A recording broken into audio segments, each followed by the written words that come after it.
आज के इस वीडियो में हम लोग ब्लू वाटर लॉजिस्टिक का जो आने वाला आईपीओ है उसके बारे में बात करने वाले हैं। ये कंपनी का लगभग पूरा डिटेल आ चुका है। बट ये कंपनी का जो फाइनेंशियल रिपोर्ट है उसमें हम लोगों को 2023 से लेके सिर्फ और सिर्फ 2024 तक का ही डाटा दिया गया है। नॉर्मल कंडीशन में हम लोगों को लास्ट 3 ईयर का डाटा देखने को मिलता है, बट ये कंपनी जो अपना डाटा प्रोवाइड कर रही है उसमें 2 साल का ही डाटा दे रही है। एंड 2023 से लेकर 2024 के बीच में ये कंपनी का जो फाइनेंशियल रिपोर्ट है, जो ये कंपनी का नेट इनकम है, उसमें हम लोगों को एक अच्छा ग्रोथ देखने को मिल रहा है।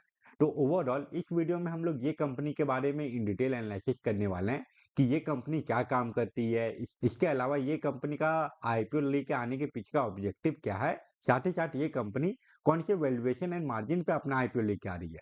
ओवरऑल इस वीडियो में आपको ब्लू वाटर लॉजिस्टिक के बारे में कंप्लीट इन्फॉर्मेशन मिल जाएगा, तो वीडियो को एंड तक जरूर देखिएगा। एंड अगर आप इस चैनल पे पहली बार आए हैं तो चैनल को भी सब्सक्राइब कर लीजिए। तो चलिए अब वीडियो कंटिन्यू करते हैं। वीडियो में आगे बढ़ने से पहले हम लोग वर्चुअल गैलेक्सी इन्फोटेक के बारे में थोड़ा सा बात कर लेते हैं।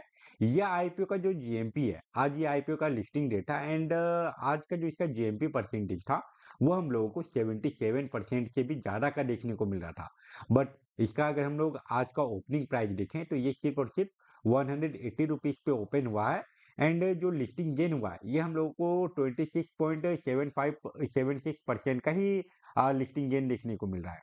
नॉर्मली अगर किसी एसएमई आईपीओ का जीएमपी आपको 77% से ज्यादा देखने को मिले एंड अच्छा खासा बीडिंग हो, तो वैसे कंडीशन में उस आईपीओ में हम लोगों को 90% तक का लिस्टिंग गेन देखने को मिल जाता है। एंड पहले ही दिन वो सारा आईपीओ अपना अपर सर्किट भी लगाता है। बट ये आईपीओ में ऐसा देखने को नहीं मिला।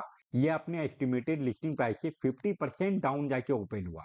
फिलहाल ये 26% के लिस्टिंग गेन पे ओपन होने के बाद अपना अपर सर्किट सर्किट लगा के क्लोज हो चुका है। तो बहुत सारे इन्वेस्टर जो इस आईपीओ से अच्छा खासा लिस्टिंग गेन का उम्मीद लगा के रखे हुए थे, वैसा लिस्टिंग गेन देखने को मिला नहीं। अब हम लोग वापस से जो ब्लू वाटर लॉजिस्टिक के का जो आईपीओ आने वाला है उसके बारे में बात करते हैं। पहले अगर ये कंपनी डिटेल देखें तो ये 2010 में इनकॉर्पोरेट हुई थी, मतलब कि लगभग 15 साल होने वाला इस कंपनी को काम करते हुए। आपको ये कंपनी के नाम से ही एक आइडिया लग जाएगा कि ये कंपनी लॉजिस्टिक के रिगार्डिंग काम करती है। वैसे देखा जाए तो ब्लू वाटर लॉजिस्टिक एक हैदराबाद बेस्ड कंपनी है एंड ये कंपनी सप्लाई चेन मैनेजमेंट का काम करती है। इसका सर्विस आपको इंडिया के हर एक स्टेट में देखने को मिल जाएगा। ये कंपनी अपने क्लाइंट को दोनों ही टाइप का सर्विस प्रोवाइड करती है, चाहे वो इंपोर्ट का हो या फिर एक्सपोर्ट का हो। अगर ये कंपनी के सर्विस के बारे में और अच्छे से बात करें तो सबसे पहले तो ये कंपनी जो सप्लाई चेन नेटवर्क है उसको हैंडल करती है। उसके अलावा ये कार्गो का मैनेजमेंट भी करती है। एंड अगर आपको कोई पार्सल ट्रांसपोर्ट करवाना है, चाहे वो एयर से हो, सी से हो, रोड से हो या फिर रेलवे से हो, मतलब कि जितना भी वे ऑफ ट्रांसपोर्टेशन है, अगर आपको उनमें से किसी का भी यूज करते हुए कोई पार्सल ट्रांसपोर्ट करवाना है तो वहां पे आपको ये कंपनी हेल्प कर सकती है। इसके अलावा ओवरसीज में जो कस्टम क्लियरेंस का काम होता है या फिर आपको अगर इंडिया के बाहर किसी कंट्री में वेयर हाउस चाहिए या फिर स्टोरेज फैसिलिटी चाहिए, तो उसमें भी ये कंपनी आपकी हेल्प कर सकती है।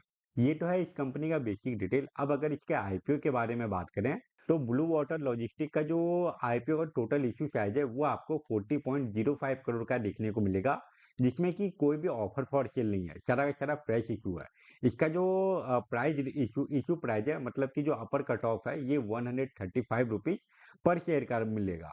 एंड इसके एक लॉट में आपको 1000 शेयर मिलेगा। दैट्स मीन अगर ये आईपीओ में आपको अप्लाई करना है तो इसके लिए जो कैपिटल रिक्वायरमेंट है ये 1,35,000 का हो जाता है।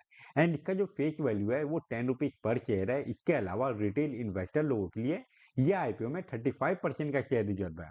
वहीं अगर ये आईपीओ के इंपॉर्टेंट डेट के बारे में बात करें तो इसका बिडिंग ओपनिंग डेट 27 मई है। एंड 29 मई तक आप ये आईपीओ में अप्लाई कर सकते हैं। उसके बाद इसका जो अलॉटमेंट आने का जो डेट फाइनलाइज किया गया है वो है 30 मई। एंड अगर आपको इस आईपीओ का अलॉटमेंट मिल जाता है तो फिर 2 जून को जो शेयर है वो आपके डीमेट अकाउंट में ट्रांसफर करवा दिया जाएगा। एंड इन केस अगर अलॉटमेंट नहीं मिला तो फिर 2 जून को ही जो रिफंड है वो इनिशिएट करने का डेट फाइनलाइज किया गया है। उसके बाद इसका जो स्टॉक मार्केट में लिस्टिंग डेट है वो है 3 जून। वहीं अब अगर ये बात करें कि ये कंपनी जो आईपीओ लेके आ रही है उसके पीछे का ऑब्जेक्टिव क्या है, तो पहले इस कंपनी को कुछ परचेज करना है। यहाँ पे ये कंपनी जो वैसल्स होता है उसका परचेज करने वाली है। जिसके लिए ये कंपनी 655 लाख रुपीस का यूज करेगी। इसके अलावा वर्किंग कैपिटल रिक्वायरमेंट में ये कंपनी 1980 लाख रुपीस का यूज करने वाली है। एंड जो रिमेनिंग अमाउंट है वो यहाँ पे जनरल कॉर्पोरेशन पर्पस में जाने वाला है। एंड ये मैप में आप इस कंपनी का प्रेजेंस को अच्छे से देख पाओगे। अगर हम लोग यहाँ से गोवा को हटा दें एंड यहाँ पे जो झारखंड बिहार है, उत्तराखंड को हटा दें, तो लगभग इस कंपनी का प्रेजेंस आपको ऑल ओवर इंडिया देखने को मिलेगा। नॉर्थ ईस्ट में इस कंपनी का प्रेजेंस बिल्कुल ना के बराबर है। एंड ऊपर में जम्मू एंड कश्मीर और लद्दाख स्टेट में इस कंपनी का प्रेजेंस नहीं है। इसके अलावा लगभग हर एक स्टेट में आपको इस कंपनी का प्रेजेंस देखने को मिलेगा। और अगर इंटरनेशनली बात किया जाए तो इसका सबसे ज्यादा प्रेजेंस आपको कनाडा में देखने को मिलेगा। अफ्रीका का कुछ कंट्री में इस कंपनी का प्रेजेंस आपको देखने को मिल जाता है। इसके अलावा ये कंपनी अपना सर्विस यहाँ पे यूके में भी प्रोवाइड करती है। वहीं अब अगर ये बात करें कि ये कंपनी का जो रेवेन्यू आता है वो कौन से सेक्टर से कितना परसेंटेज का रेवेन्यू आता है, तो सबसे ज्यादा रेवेन्यू इस कंपनी को जो कार्गो हैंडलिंग का जो सेक्टर है उससे ये कंपनी को सबसे ज्यादा रेवेन्यू आता है। फाइनेंशियल ईयर 2022 में ये जो परसेंटेज है ये लगभग 80% के आसपास था। उसके बाद फाइनेंशियल ईयर 2023 में ये परसेंटेज 75% के आसपास आ गया। एंड अभी ये जो परसेंटेज है वो आपको 55% के अराउंड देखने को मिलेगा फाइनेंशियल ईयर 2024 में। इसके अलावा वेयर हाउसिंग एंड डिस्ट्रीब्यूशन से ये कंपनी का जो अभी परसेंटेज आ रहा है, रेवेन्यू परसेंटेज है 2024 का, वो परसेंटेज हम लोगों को 22% से भी ज्यादा का देखने को मिल रहा है।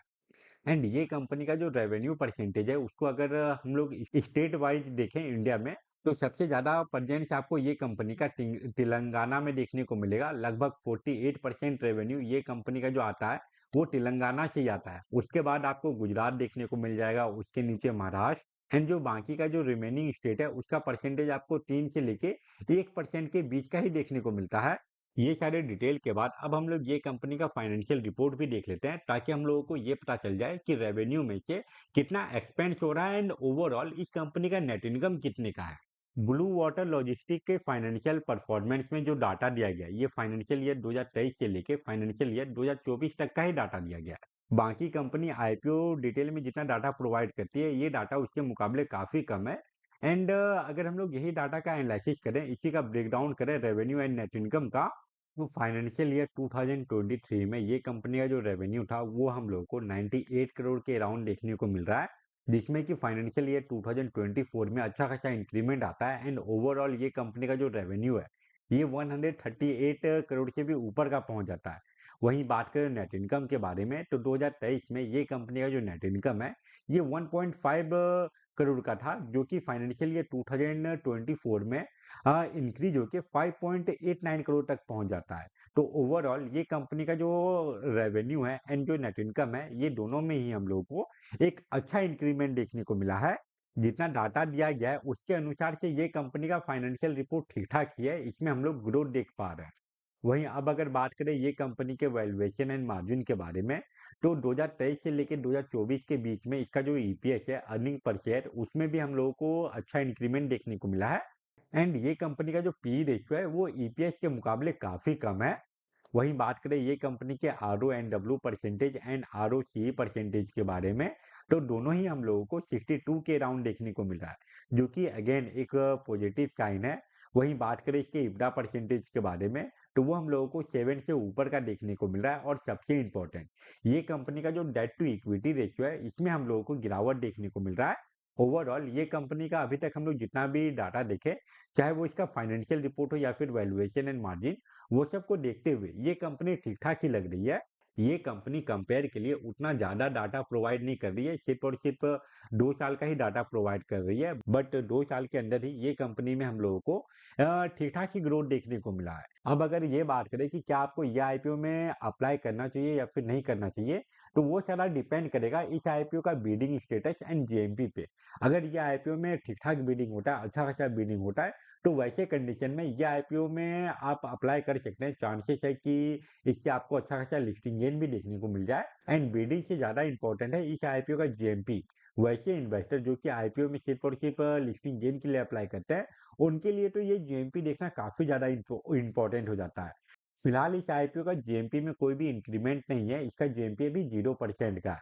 अगर आने वाले कुछ दिनों में सडनली इसके जीएमपी में कोई इंक्रीमेंट आता है या फिर ये आईपीओ के रिगार्डिंग कोई और न्यूज या फिर अपडेट आता है, तभी मैं इसके ऊपर एक अपडेटेड वीडियो बना के अपलोड कर दूंगा। तो वो सारे वीडियो का अपडेट देखने के लिए आप चैनल को भी सब्सक्राइब कर लीजिए।